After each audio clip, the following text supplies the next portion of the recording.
আসসালামু আলাইকুম সবাইকে। আজকে আমি শেয়ার করব আমি কিভাবে ঘরে ম্যাঙ্গো আইসক্রিম তৈরি করেছি। ম্যাঙ্গো আইসক্রিম তৈরি করার জন্য আমি ব্লেন্ডারের জারে প্রথমে পাকা আম নিয়ে নিয়েছি, তার সাথে আমি দুধ অ্যাড করছি। দুধটাকে আমি ভালো মতো ঘন করে জাল দিয়ে ঠান্ডা করে নিয়েছি। এখন আমি পোলারের ভ্যানিলা আইসক্রিমটা অ্যাড করছি। তো ভ্যানিলা আইসক্রিমটা আমি অ্যাড করে দিয়েছি, পুরোটাই দিয়ে দিয়েছি। এখন আমি তার সাথে হালকা চিনি অ্যাড করছি। চিনিটা সবার স্বাদ মতো অ্যাড করবেন।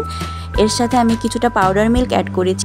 তো ব্লেন্ড করে নিয়েছি, তৈরি হয়ে গেছে আমার আইসক্রিম। এখন আমি আইসক্রিমের মোল্ড নিয়ে নিয়েছি। আইসক্রিমের মোল্ডে আমি কিছুটা আম কিউব করে কেটে দিয়েছি। তো প্রত্যেকটা মোল্ডে আমি কিউব করে রেখেছি আম।